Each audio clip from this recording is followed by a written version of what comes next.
आज एक दुख का मौसर पर हम बगदाना पहुंचा है। देश भर में कोली समाज का ऊपर बहुत सारे अन्याय हो रहे हैं। उसका उदाहरण है हमारा नवनीत भाई का ऊपर हुआ एक भयानक एक प्रयत्न। शायद मेरे ख्याल से भगवान भेलनाथ मानदाता का कृपा से वो जिंदा है, नहीं तो कुछ भी हो सकता था। इस देश में न्याय का मांग करने वाला का यही हालत बोल के बहुत साल से आ रहे, लेकिन फिर भी गुजरात का कोली समाज का सभी आगेवान इस नवनीत भाई के लिए न्याय के लिए लड़ रहे हैं और लड़ाई आगे भी चलता रहेगा। कब तक न्याय नहीं मिलेगा तब तक हमारा लड़ाई चलता रहेगा। मैं कर्नाटक से आया हूं, अमरीश कामनकेरी। कर्नाटक में भी कोली समाज के ऊपर बहुत सारे अन्याय हुआ है। उसका कौन अन्याय किया है उसके लिए हमने जरूर लड़ाया है, किया है और न्याय भी मांग ले लिया है। फिर भी नवनीत भाई के लिए न्याय का लड़ाई चल रहा है। ये जल्द से जल्द कौन इसका कारण है उसका ऊपर जल्द से जल्द कार्रवाई होना चाहिए, कोई भी छूट नहीं होना चाहिए, ऐसा हमारा मांग है।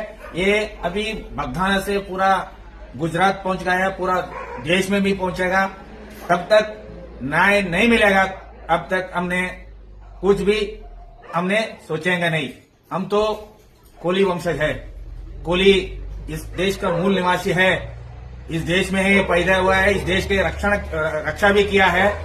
हम भिल महाराज हो, तानाजी मालुसरे हो, संत हो, बहुत सारे लोग इस देश के लिए, इस धर्म के लिए अन्याय के विरुद्ध काम किया है। हमारा नवनीत भाई भी वैसे ही काम किया। कौन गलत बोला उसको गलत बोला है, गलती को सुधरने के लिए उसको बोला था, कुछ नहीं आगे कुछ नहीं बोला था। और गलती के सुधरने के बारे में सोचने के छोड़ के दूसरों ने गलत रास्ते पर इसको डराने के लिए आया। ये अकेला नहीं है, ये पूरा भारत का शान है, भारत का कोली वंशज है। सत्य को हमने आगे लेके जाएंगे, सत्य से ही लड़ेंगे, सत्य से ही हमने सत्य के लिए प्राण त्याग करने को भी हम तैयार है।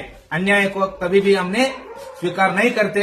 ऐसे ही हम बोल के पूरा भारतवर्ष में हर राज्य में इसका प्रतिभटन होगा, न्याय का मांग का ये होगा। जल्द से जल्द मैं विनती करता हूं, कोली समाज इस देश के लिए, इस हिंदू धर्म के लिए और परंपरा को रखने के लिए काम किया है, आगे भी करेगा। नवनीत भाई को न्याय मिलना चाहिए। न्याय नहीं मिलने से ना आगे का आप ही सोचो क्या हो सकता है।